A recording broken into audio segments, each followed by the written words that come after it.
Much for attending our ACA webinar today. My name is Lisa Wilson. I am the Conversions and Training Supervisor here at PayData.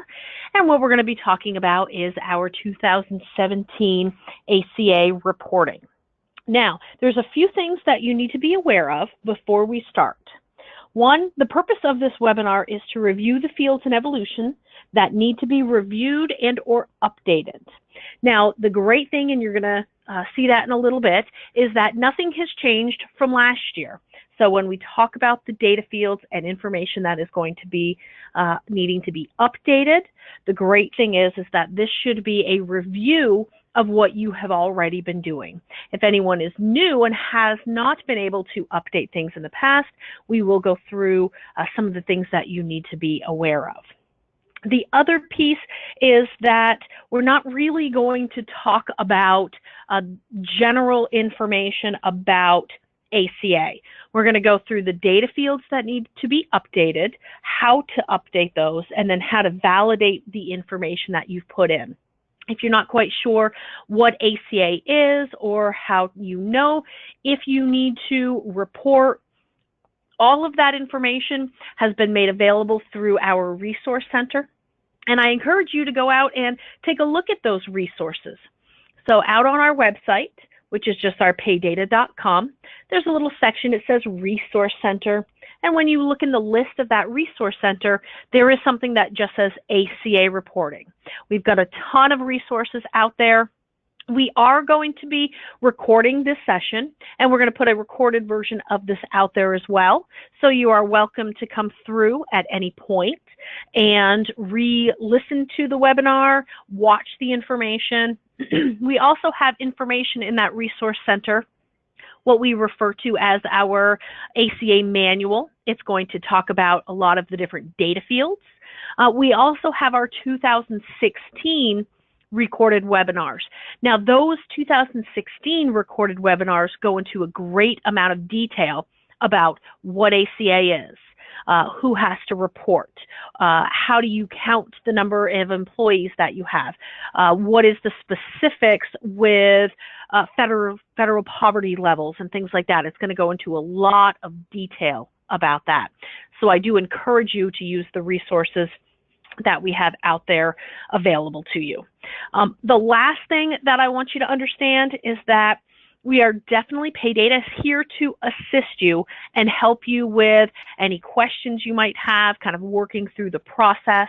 If you have any questions outside of this webinar, I'm going to show you where you can submit those so you can get those answers that you need. I just do want you to understand that PayData really can't tell you what you need to put in different fields. As far as the Series 1 and the Series 2 codes, we are going to go through and show you what those are, what the choices are. But as far as, you know, what you put in there, a 1A versus a 1E versus a 1H, PayData can't come right out and tell you put these data fields, these options in those fields. We can assist you with getting the right resources and getting the information, but we can't make those decisions on your behalf. Now, you will see in your webinar menu, there is a spot for questions out there. So we are going to go through the webinar today. Any questions that you have, I suggest you go ahead, go put them in that question box. And then when we get to the end of the webinar, we are going to go through those questions, and I'll be able to answer anything that you have out there. Okay, so let's go ahead and let's get started.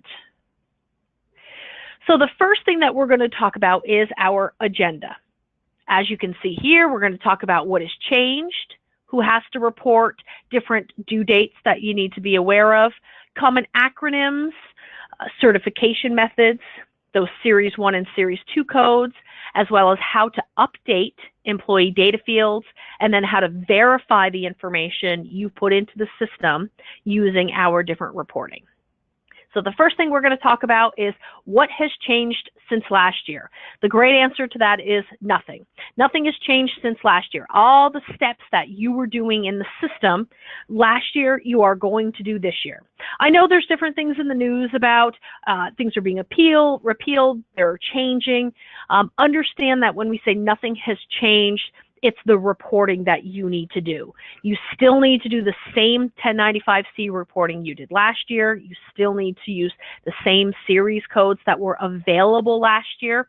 If you have made changes to your plan, then it's possible you need to use different Series 1 and 2 codes, but essentially the required reporting for employers, nothing has changed. So who has to report? If you are an applicable large employer or referred to as an ALE, you are required to offer minimum essential coverage to all of your full-time employees. If you're not quite sure what that means, I definitely recommend that you go and take a look at the information out on our website. We've got those webinars from last year, our 2016 ACA webinar series, and they will go through in wonderful detail about what all of those items mean. Okay. So mainly for ACA, a full-time employee is defined as someone that works an average of 30 hours per week or 130 hours per month. Now, if you're a small employer, which means you have less than the 50 FTEs, but you do provide a self-insured plan, you do need to report for those covered individuals. So you are required to do the 1095-Cs as well. So again, if you are unsure if you are an ALE or if you have to offer insurance, you can go through, look at those webinars, but we do have some information that can assist you. Both the ACA FTE report, that S2711, as well as the ACA eligibility analysis report, S2713. And those will help determine, with the number of employees that you have, how employees are working, a full-time versus a part-time, based on those hours of the 30 per week versus the 130 per month. And it will assist you in counting hours and determining how many FTEs you have, who do you have to offer insurance to. Okay. Filing deadlines and due dates.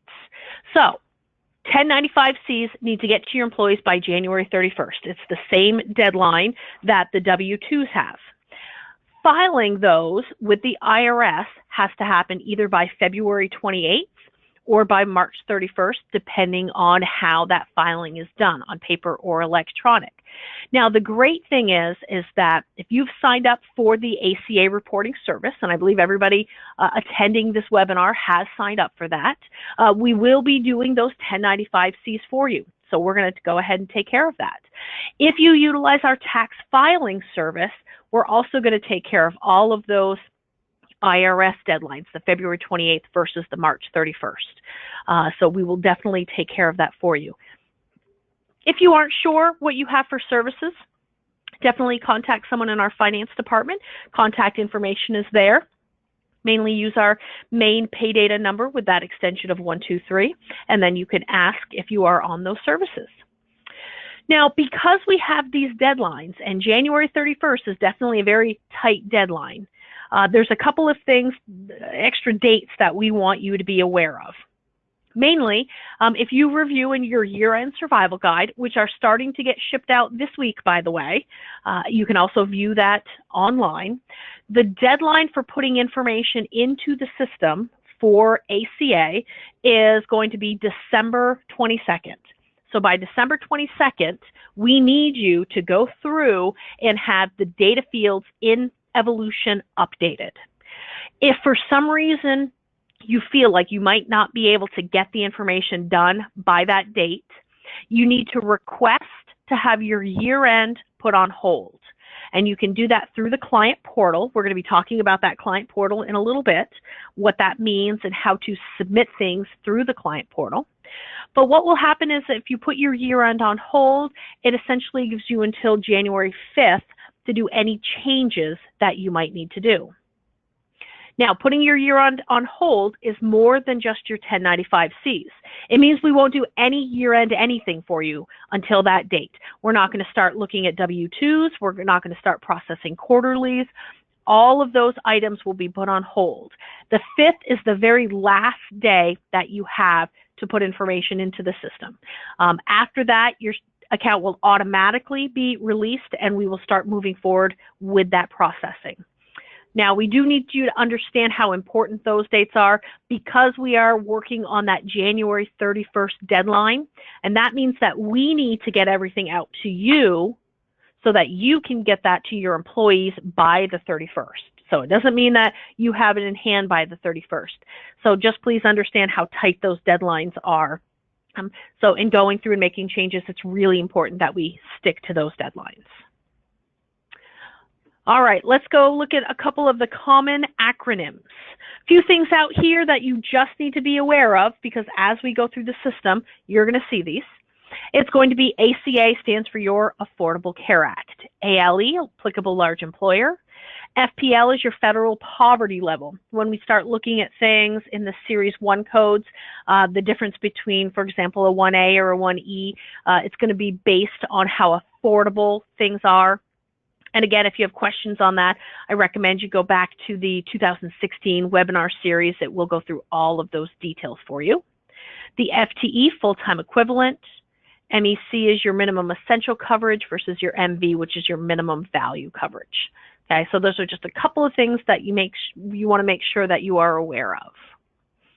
Certification methods. Now again, I did say that nothing has changed since last year, and these were the 2 certification methods you could pick last year. Prior to that, so in 2015, there were 4 of them. There were 2 transition relief methods that you could select from. Starting last year, you were not allowed to select those, and again, it's the same thing this year that is last year. So you do have your qualifying offer method versus your 98% offer method. Okay? And it does go through and talks about the value of that, how affordable is that for your employee. And that's where it goes through with that federal poverty level that we were talking about. Okay. Now, if you have any questions, okay, you're going to want to submit things through our client portal. That's going to go through that qualifying offer method that we just talked about, or the certification methods, the qualifying offer versus the 98%. If you're not sure which of those you have selected, I'm going to show you what you can do to go look at the system. Okay, you can also do those through our client portal. And we're going to go through at the end, and I'm going to explain to you how to do that client portal. The Series 1 codes that we see here, those are things that you have to know what those mean. The qualifying offer, a 1A versus a 1E, it's similar except for the value, what the amount that the employee is paying. So there are definitely codes that you have to understand. Now, this is just an example here. We've put in the wording. These are all the codes that are available, and we've put in the wording so you know that the 1A is the qualifying offer versus the 1E, minimum essential coverage, a 1H, no offer of coverage. So that is the Series 1 codes. We do have the Series 2 codes as well. So the difference between the two, the Series 1 codes, is really talking about the offer of coverage. Did you offer your employee coverage? No, because they weren't employed. No, because they were not a full-time employee. Yes, you offered. Was it a minimum essential coverage or a minimum value? The Series 2 codes are all about the actual insurance itself. Did they take it? Did they not take it? Why did they or did they not take it? So it's really kind of going into some of the detail about the insurance itself. Okay. Updating employee data fields. Now that we've talked about the series codes out there, and I will say that if you do have questions about the series codes, if you aren't sure, gee, do I pick a 1A versus, a 1E, I'm not quite sure. Again, go out to our website. We've got resources out there. When it comes to those series codes, the IRS is the best place to go. Go out to irs.gov, type in 1095 in the search engine in there, and it's going to bring you up to the instructions. And they go through in-depth descriptions of what each of those series codes means, and that's going to help you make those decisions on which ones you're picking. So now that you've gone through, before we can update the employee data fields, there's a couple things you have to check. One, you have to verify that PayData has the correct certification method. So again, that was that qualifying offer versus the 98% method. To know which one that we have on file for you, you go out to Company, General, Company Info, and you're going to go to that ACA tab. It's going to have a little box on the screen like what we see here at the top, and you'll be able to determine what the what the certification method is that we have in the system. Okay, it's important that we have the right one on file for you. If something has changed for any reason, you need to let us know. The other thing that you need to do is you need to turn on those dynamic fields. For those of you that have it turned on, it's those colored fields. They're like a peachy or a coral color, and those fields designate with that color that you can make a change to the field with an effective date. So it's extremely important that you know which fields you have to use with an effective date. Now, if you're not sure if you have things turned on or not, I recommend everybody goes out and takes a look. So when you log into the Evolution system, you want to go out to your admin option, go into workstation settings, and then just verify that that box that says show dynamic fields, that has been checked off. The last thing you have to double check is the benefit tables. Now, when we talk about the 1095s and the value of things, what the employee pays every month for it, we need to have that cost in our system somewhere. So we load in your benefit tables. So if you go out into company, benefits, you want to look at your ACA benefit. It's going to be one of your medical ones. You might have a few different ones out there. It might say health or Blue Cross Blue Shield or Cigna, but you want to find the benefit related to that ACA medical benefit, and then you're going to go to the rates tab. Once you're on that rates tab, you then want to go down and you want to validate that you have all 12 months covered within your rates. And if you see here, you can see that we've got the single option with a start date and end date. So it's important that, one, we've marked it as the lowest cost plan. We can see that on the little screen to the left, and then to the right, we have the rate, and the single, which in this case is our lowest cost plan, has a start date and end date that covers the year. Now, what happens if you don't have a plan that's a calendar year? What if you did something that was July through June, for example? What you would need to have is you would need to have one, I'm just going to say single option, just so we can see with the screen. We would have one single that went from 7/1/2016 to 6/30/2017. We would then have another single level that went from 7/1/17 through 6/30/18. And it is important that if you're adding those to the system, if you don't have all 12 months of 2017 identified in your benefit table, that you do use that create button. And we can see that, over to the left, right above those employee-employer ratios. So if you are missing any of your months out there, it is important that you click create and add in the amounts for all 12 months. Okay. So once we go through and validate our certification method, we know that our dynamic fields are showing, and we've validated that our benefit tables have the correct dates in there. We now need to talk about how to make an effective date change. So that is extremely important when we talk about the effective dating. Now, again, it's that show dynamic fields. We've clicked on that box. We go find in our system fields that have those colored fields. And I've got a screenshot of the ACA tab where we can go through and we can make a change. So what I mean by those dynamic fields are any of those fields that have that peachy coral color to them. So how to make an effective date change. Whenever you see a field that is one of those colored fields, the first thing you need to do is you need to right-click on it. Once you right-click, you're going to get an option. Okay, one of the options there is going to be effective period. So when you click on the effective period, you're then going to get a little selection box. And it's going to tell you that you have a value in there, which is going to be your current value, and it's going to have an effective begin date and end date. Now, in this case, we're looking at that new hire status, and we want to change this, let's say, to full-time. First thing we have to do is we have to click that create button. Once we click Create, we then need to enter in an effective start date. So in this case, we're going to say this person was full-time as of the beginning of the year. So we put in the start date, and the effective date is going to be our 1/1. And then we pull in the status. In this case, we're looking at that ACA status, and that is the field that we would change. From there, we're going to click OK to save that. Okay.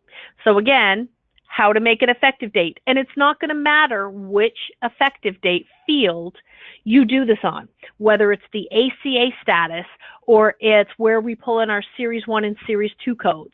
We have to make the changes in the exact same manner. Right-click, click our Create button, enter in the values that we need, being very specific about our effective date, and then clicking OK. Now, when we talk about the changes that we're going to be making to things like our coverage offers, so we are now taking a look at the main employee ACA screen. Lots of different fields out there, but really when we look at under the ACA history, that ACA coverage offer and the ACA relief code, those two, your Series 1 and your Series 2, it's going to be extremely important that you right-click to do your effective period. It is also extremely important that you identify all 12 months of the year. And when we look on the screen, our little ACA history, it's going to show us values for all 12 months. So even if the employee was not employed, you didn't hire them until June, you have to show on their 1095 all 12 months worth of data. So prior to hire date, there's going to be no offer of coverage, employee was not employed. So there's certain information you put out there for your different Series 1 and Series 2 codes. But it's extremely important you do identify all 12 months worth of data out there for that 1095. Okay, so lots of information that is on the screen. Let's go ahead and let's go through all of these data fields. Some of them are informational only, and we don't need to change. So I want you to understand when looking at the screen, I don't want you to become overwhelmed with what you're seeing out here. There's specific data fields that need to be changed. So let's go through what each of those mean. So kind of starting at the top, we have our ACA status, and it defines the status for the employee. Are they a new hire? Which means you don't know if they're full-time or part-time. Maybe they're still in their measurement period. You're still counting those hours. You're trying to figure out if they're going to work the 30 hours per week or the 130 hours per month. You're trying to figure out what their hours are. So they're still in new hire status. Maybe you already know that they're full-time. You hired them in a full-time position. They're working full-time hours. You're making an offer of coverage. You don't need to go through and calculate those hours to determine what their status is. The second one is our ACA standard hours. Okay? Those are used if you're not tracking hours in payroll. So if you are, again, unsure if the person is full-time or part-time, they work a standard number of hours per week, but you want to be able to run those FTE reports. Tell me how many, full-time employees. Maybe you have 55 employees working for you, but not all of them are full-time. So do you hit that 50 to become the ALE or not? If you have employees that you're not tracking hours for, salaried exempt employees, maybe commission employees, anyone who truly just doesn't have hours in the system, you'd want to still go in and mark hours for them. So when you do that FTE reporting and you're looking for the system to assist you in counting your number of full-time equivalents, it'll take those people into consideration. The next one is the ACA benefit. Goes along with that lowest cost benefit. And those fields pull in from the benefit tables that we just saw. So when we went out to our benefit tables, selected that medical benefit, we did ACA only yes, we put in our rates, made sure that we had all 12 months covered. That's what we're pulling into our benefit and our lowest cost benefit field. Okay? Those are going to drive the amounts that we're going to see on our 1095. So it's very important that we put in those benefit pieces. Couple of informational only fields, the ACA, policy origin, the benefits eligible. Those are fields you can definitely track if you want to. They are informational only, so they don't pull in on anything or affect the system at all, but you can definitely put that out there for reporting purposes if you would like. The safe harbor type, it's really just the option that you're using to determine if it's affordable for this employee. Is it based on a rate of pay or W-2 earnings? And again, if you're not quite sure what I mean by that, I definitely recommend that you go back and look at those 2016 webinars. Those are going to go into a lot of detail about how you calculate things like those safe harbor types and how to pick those options. Okay. The form on file, informational only, same thing with the ACA format. You're welcome to put things in there if you would like, however, we're not utilizing them for anything. Your form type really should show 1095-C. That is the form type that you are giving to your employees. Now, your ACA coverage offer, that's your Series 1 code, and your ACA relief code is those Series 2 codes. So again, those are the ones that you've got to determine for this employee and what is going on in the scenario that you're in. What are the applicable codes that you would pull in, as well as making sure that they do cover the full 12 months. There's then a couple of fields that are added in different areas of the system, but they just filter through your date of birth, your hire date, your termination date. Those are items that are kept on that employee entry screen and are just able to be viewed through the ACA screen. So when going through, you can say, okay, this person was hired on this date, or they're terminated on this date. So it will assist you when making those ACA changes in determining the appropriate effective dates for things. The last two is the year that you want to look at. Now, just be aware, this is always going to show you the current year. So if you've asked for your year end to be put on hold and you're going through on January 3rd and making changes, that's probably going to show up as 2018 because that would be the year you are in. So just make sure you're selecting the year you want to view. And then when you click on that ACA history option, it's going to show you what you have selected for all 12 months. So now that we've gone through all of them, let's go back and look at that screen for a moment. Okay, so we've gone through all of the fields. The main things that you've got to cover, again, it's really important that you have the correct ACA status for your employees, the new hire versus the full-time versus the part-time. And it's important that you have the correct effective date there. When did they become full-time? When were they part-time? Were they a new hire up until a certain point in time and you went through a measurement period and you counted them and they got switched? That ACA benefit and the lowest cost benefit. Same thing, it's going to be important that you have the correct effective date there. Maybe you changed your plan. Maybe you had one plan, I'm just going to throw out there, maybe you had Blue Cross Blue Shield until the end of June and you made a change and then July 1st you went with a Cigna plan. So you might show in that lowest cost benefit that the lowest cost benefit available to the employee for the first part of the year was not the same benefit that was available for the second part of the year. Those dictate the amounts that are going to show on that 1095-C. So it is important, again, with your effective dates that you put in the right benefits for the right time periods.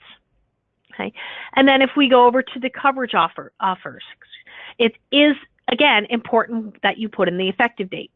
Now, when you do things like effective date reporting, things like that, you really want to be putting in the first day of the month. So we had in this case, a 1E, a minimum essential coverage, that was effective. Instead of saying, 10/15, that's going to be effective, let's say 10/1. Okay, now that is when the offer of coverage came out. Maybe your employee was hired on 10/15. Their offer came out with the effective date of 11/1. That's when they were able to be covered. Okay, so it's just important that when making your effective date changes, you really want to make those changes effective the first day of that month. Now, we have our year, 2017. We have our ACA history button. When you click on that ACA history button, it does populate what we see underneath. And again, it's important that we fill out all 12 months worth of information. So if you have somebody that you made an offer of coverage effective July 1st, that's great, but you still have to dictate January through June what the status was for that employee. Maybe they were not employed. Maybe they were part-time at that point and didn't become eligible. So it's really important that you go through and look at all 12 months, and then you're verifying the information. Now, I definitely use this screen to validate what I've put in. So if I enter in data in here, I want to look at that ACA history, and I just want to take a look and make sure that I have all 12 months worth of information showing on this screen before I move on to my next employee. Okay, so a couple of things. We've talked about this as well, but just things to be aware of. Make sure that you are making changes to your dynamic or those colored fields by right-clicking. Even though you can click the drop-down box, we don't want you to do it that way. You want to right-click. Another reminder, you need to define those Series 1 and Series 2 codes for all 12 months of the year, even if the employee didn't work for you. Don't forget to go back and review terminated employees. So for those of you who are familiar with the system, you log in, and it's really giving you a listing of active employees out there. You still have to define for terminated employees all 12 months. So it's important that you remember to remove that active filter and review the information on your terminated employees as well. Okay, and then here's the link that if you are unsure what to use for the Series 1 and the Series 2 codes, definitely go out to our the IRS website. There is the specific link right there, which will be made available to you. But if you just go out to irs.gov, you can then type in the form 1095C, Employer Provided Health Insurance, Offer and Coverage. You go to that forms and instructions. My biggest thing is I go out there, I type in 1095C. It's going to give me my, I think it's either the first link, I believe, is the forms and instructions, and it's going to go into a lot of detail about those series codes for you. Okay, so those are things you need to be aware of when making the employee changes. And as far as making the updates for the employees, it is truly going through that Employee ACA tab. We find that in the Employee section. There's an ACA tab kind of over at the right. It's really making those changes with the effective dates by right-clicking, pulling in the appropriate series codes, and making sure that all 12 months are covered. Now, once you've gone through and you've made the updates on the employees, the next thing you want to do is check out that 1095 preview report. So you've gone through, you've made your updates. You've looked at that ACA history screen. You think everything looks good. You've got your 12 months out there. And now you just want to look at what that 1095 is going to look like. We do have a 1095 preview report. So if you go out to your reports menu, so we're going to go to reports and run reports. We're going to select that ACA 1095 preview report from your menu. You're going to put a little check mark in the box in front of the report, and then you're going to go to your report parameters up at the top. Once you get to that parameters, you're going to find your miscellaneous menu, and you're going to verify that you're reporting on the correct year. You're looking at the correct form type, so that's that 1095C.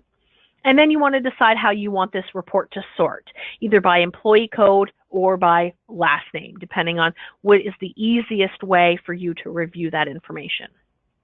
So once you've gone through and you've selected the information on that report, you're then going to do that run report, and then it's going to pop up the information for you. So here is an example of different reports. We've got Bruce Little and we have Jennifer Looks. So Bruce Little, he was not employed for part of the year and then became employed. So we can see with his offer of coverage that we had a certain offer of coverage for one type of the year and then a separate offer of coverage for the rest of the year. Okay. Same thing with that Series 2 codes, those safe harbors. They were different options out there because his status changed within the year. You can also see that that middle row, that employee health costs, again, the dollar amounts doesn't show up until later on in the year. The 1H means that the employee was not employed, and the 2A was employee was terminated, so there was no offer of coverage. If there's no offer of coverage because the employee wasn't employed, there is then no cost associated with that offer. That's why there's no employee health cost in there. And that's one thing we get a lot of questions on, is how come the dollar amounts don't show up until later in that 1095? And that would be, one, look at what you're using for your series codes. If the employee was not employed, it would not make sense to have a dollar amount out there. The other thing that would affect this is your effective dates.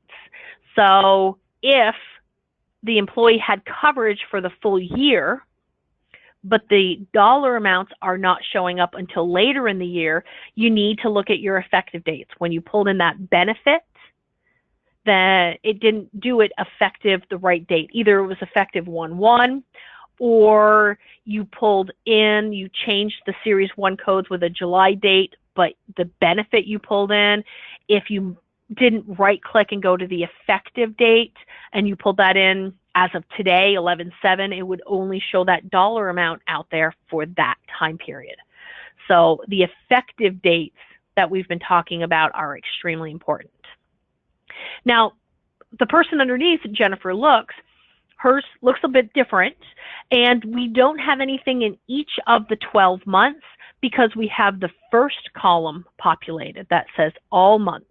That just means that she did not have a change in all 12 months, so it's putting just the standard value in there in those all months. So she had the exact same Series 1 and Series 2 codes. Her benefit amount didn't change, so it's just showing that we have the all 12 months there.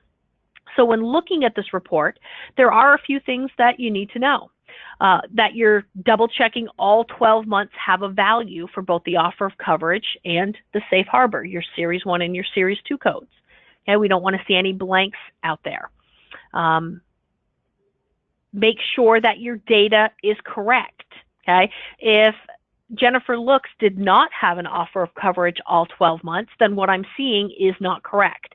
Just because she has something filled out for all months of the year, you have to validate that that information is right.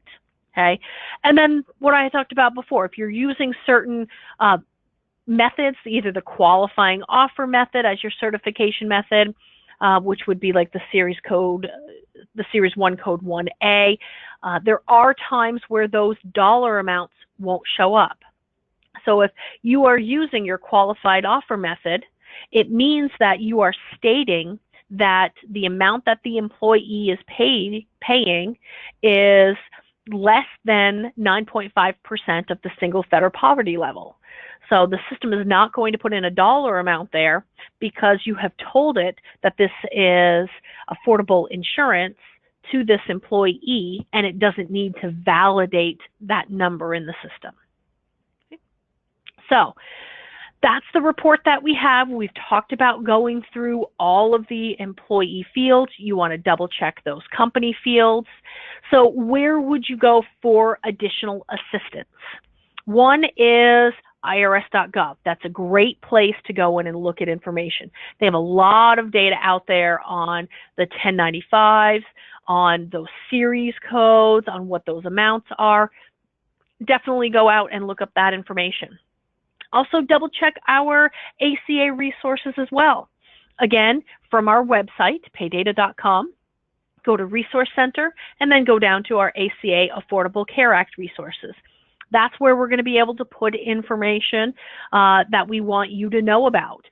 There's going to be recorded webinars out there. There's going to be links out there. Our ACA manual is out there. A lot of different information. Now, questions. I've brought it up a couple of times as we went through, but we do want you to submit those questions through our client portal. So for people who are not sure what I mean when I say our client portal, if you have not used it in the past. So we do have a website out there, which we've provided logins and passwords, and that is where you can submit questions to us. So, and the best way, there is a link right here, but if you go out to our website, paydata.com, you're going to notice way over to the right that there's an option that says client login. The first block when you get to that client login is going to be our client portal. So you're going to click on that, put in your login and password, and you'll be able to submit questions. And understand, it's not just ACA related questions. You can type in any type of question out there, and it's going to get directed on.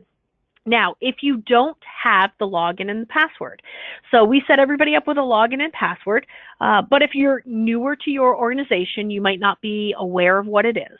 We also set up one login and password per client. So maybe you don't know what it is, but maybe one of your coworkers, somebody else who has access to the system, maybe they know what it is. If nobody knows what it is and you're not quite sure, you can definitely request one. There is the link out there as well, but essentially when you go to that screen, when you go out to your paydata.com, click on that client login, go to that first option for the client portal. There's going to be a spot out there where you can request a login and password. Okay? So if you don't know what it is or you don't remember, nobody's quite sure, definitely request the login and password and we will get that over to you. Okay? Now, the reason why we want you to send questions through the client portal as opposed to just sending them as an email to your client service representative is we want to make sure that the questions are getting routed to the appropriate people.